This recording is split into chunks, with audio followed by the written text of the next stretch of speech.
ನಮಸ್ಕಾರ ವೀಕ್ಷಕರೇ, ಆನ್ಲೈನ್ ಟಿವಿಗೆ ಸ್ವಾಗತ. ನಾನು ನಿಮ್ಮ ಎನ್.ಕೆ. ಪೊಲೀಸ್ ಪ್ರಕಟಣೆ.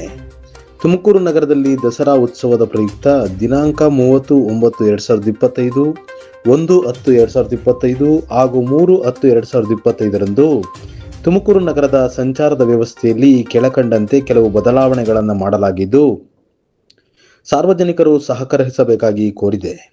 ದಿನಾಂಕ 30/9/2025ರಿಂದ 3/10/2025ರವರೆಗೆ ಜೂನಿಯರ್ ಕಾಲೇಜು ಮೈದಾನದಲ್ಲಿ ಸಾಂಸ್ಕೃತಿಕ ಕಾರ್ಯಕ್ರಮಗಳು ಇರುವುದರಿಂದ ಕಾರ್ಯಕ್ರಮ ವೀಕ್ಷಿಸಲು ಬರುವ ಸಾರ್ವಜನಿಕ ವಾಹನಗಳಿಗೆ ಭದ್ರಮ್ಮ ವೃತ್ತಕ್ಕೆ ಬರಲು ನಿರ್ಬಂಧವಿದ್ದು, ಸಾರ್ವಜನಿಕರು ತಮ್ಮ ವಾಹನಗಳನ್ನು ನಿಗದಿತ ಪಾರ್ಕಿಂಗ್ ಸ್ಥಳಗಳಾದ ಭಾರತ್ ಮಾತಾ ಇಂಗ್ಲಿಷ್ ಸ್ಕೂಲ್ ಮೈದಾನ, ಬಿಷಪ್ ಸಾರ್ಜನ್ ಸ್ಕೂಲ್ ಮೈದಾನ, NEPS ಎದುರು ಇರುವ ಸೋಮನಕಟ್ಟೆ ಮಠದ ಖಾಲಿ ಜಾಗ, NEPS ಠಾಣೆಯ ಪಕ್ಕದ ರಸ್ತೆ, ತೋಟಗಾರಿಕೆ ಇಲಾಖೆ ಪಕ್ಕದ ರಸ್ತೆ, ಉಪ್ಪಾರಳ್ಳಿ ಫ್ಲೈ ಓವರ್ ಬಳಿ ಇರುವ ಸರ್ವೋದಯ ಸ್ಕೂಲ್ ಮೈದಾನ, ಭಾರತಿ ಆಸ್ಪತ್ರೆ ರಸ್ತೆಗಳಲ್ಲಿ ವಾಹನಗಳನ್ನು ನಿಲುಗಡೆ ಮಾಡಿ ಕಾಲ್ನಡಿಗೆಯಲ್ಲಿ ಜೂನಿಯರ್ ಕಾಲೇಜು ಮೈದಾನಕ್ಕೆ ಬರುವುದು.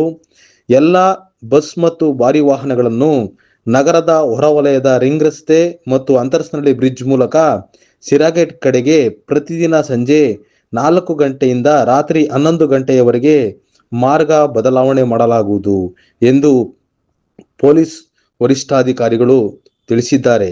ಹಾಗೂ ದಿನಾಂಕ 3/10/2025ರಂದು ಜಂಬೂ ಸವಾರಿ ಇರುವುದರಿಂದ ಮೆರವಣಿಗೆ ಸಾಗುವ ಮಾರ್ಗಗಳಾದ BGS ವೃತ್ತ, ಅಶೋಕ ರಸ್ತೆ, church circle, Kodi circle, KEB circle, Kothithopu circle, SS circle, Siddaganga ಆಸ್ಪತ್ರೆ ಮುಂಭಾಗದ ರಸ್ತೆ, ಭದ್ರಮ್ಮ ಸರ್ಕಲ್ ರಸ್ತೆಗಳಲ್ಲಿ ವಾಹನಗಳ ಸಂಚಾರ ಮತ್ತು ನಿಲುಗಡೆ ನಿರ್ಬಂಧವಿರುತ್ತದೆ.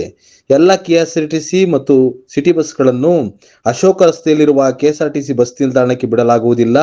ಆದ್ದರಿಂದ ಬೆಂಗಳೂರು ಕಡೆಗೆ ಹೋಗುವ ಪ್ರಯಾಣಿಕರಿಗೆ ಬಟವಾಡಿ Y ಜಂಕ್ಷನ್ನಲ್ಲಿ, ಕುಣಿಗಲ್ ಕಡೆಗೆ ಹೋಗುವ ಪ್ರಯಾಣಿಕರಿಗೆ ಕುಣಿಗಲ್ ಜಂಕ್ಷನ್ನಲ್ಲಿ, ಗುಬ್ಬಿ ಕಡೆಗೆ ಹೋಗುವ ಪ್ರಯಾಣಿಕರಿಗೆ ಗುಬ್ಬಿ ರಿಂಗ್ ರಸ್ತೆ ಜಂಕ್ಷನ್ನಲ್ಲಿ ಹಾಗೂ ಶಿರಾ ಮತ್ತು ಮಧುಗಿರಿ ಕಡೆಗೆ ಹೋಗುವ ಪ್ರಯಾಣಿಕರಿಗೆ ಶಿರಾಗೇಟ್ ಸರ್ಕಲ್ನಲ್ಲಿ ತಾತ್ಕಾಲಿಕವಾಗಿ ಬಸ್ ನಿಲ್ದಾಣದ ವ್ಯವಸ್ಥೆ ಮಾಡಲಾಗಿರುತ್ತದೆ ಎಂದು ಪೊಲೀಸ್ ಇಲಾಖೆ ಪ್ರಕಟಣೆಯಲ್ಲಿ ತಿಳಿಸಿರುತ್ತದೆ. ವರದಿ ಆನ್ಲೈನ್ ಟಿವಿ.